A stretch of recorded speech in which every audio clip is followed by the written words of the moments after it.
Thank you, and dear colleagues. Yesterday, Facebook and its products like WhatsApp and Instagram went down. Supposedly just a technical problem and not a cyber attack. But all over the world, communications were hampered, information flow that we are used to stopped.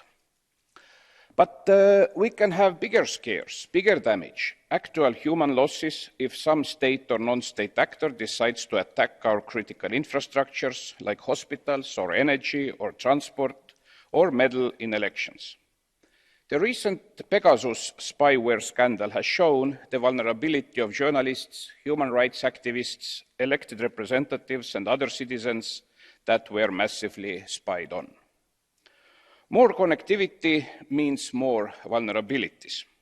In the recent years, the EU has seen a continuous growth of cyber operations conducted by state and non-state actors against the EU and its member states, revealing vulnerabilities in networks essential to European security.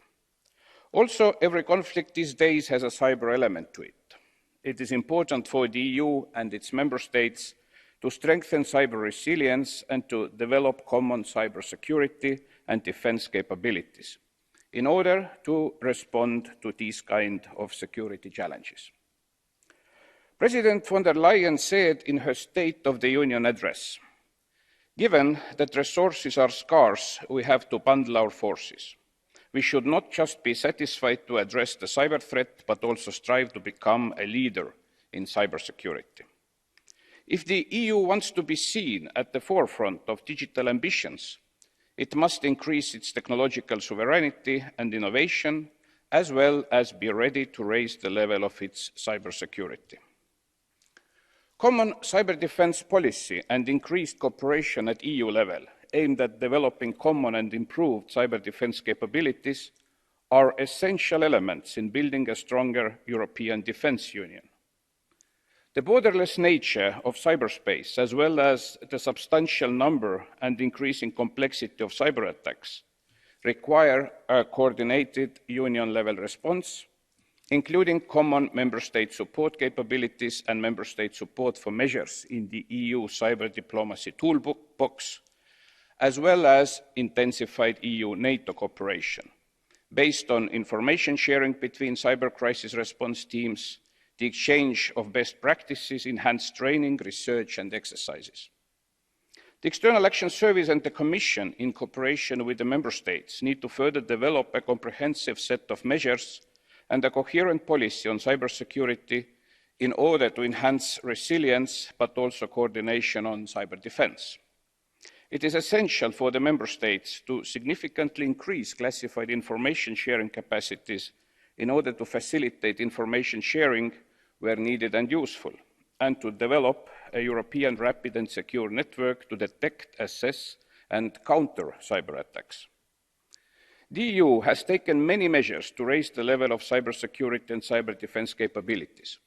It has adopted a legal framework for targeted restrictive measures against cyber attacks and used it as well.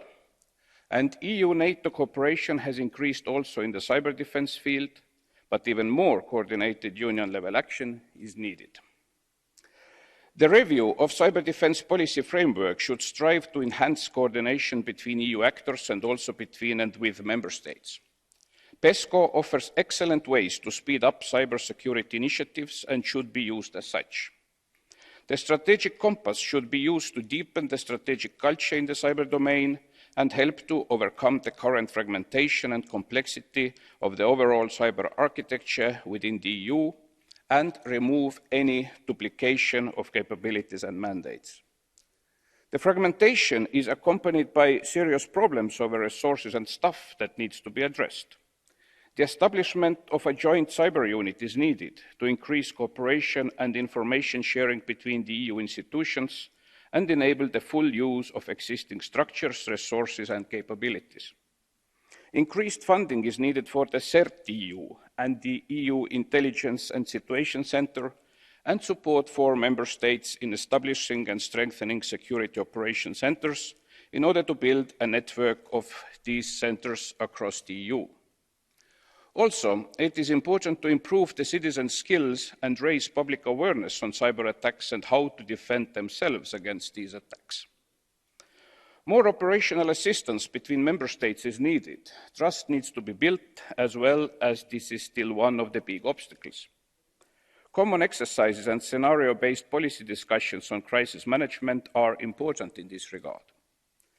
We are witnessing an increasingly aggressive behavior of Russia, China and North Korea in cyberspace, and it is clear that in order to be successful on overcoming threats to Euro-Atlantic security interests, increased coordination with NATO is needed.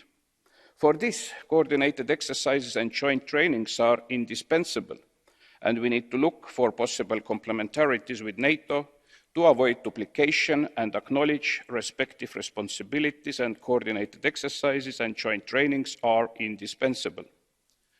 Functioning deterrence can be achieved when the adversaries have a better awareness of the possible countermeasures. Also, increased cooperation with NATO allies, like-minded countries, United Nations and the OSCE is needed. Also, member states and EU should be at the forefront of discussions under the United Nations to help promote responsible state behavior in cyberspace. And finally, I would like to thank all my colleagues and staff that have helped to draft this report, and I wish a good debate, and hopefully you can support this report. Thank you very much.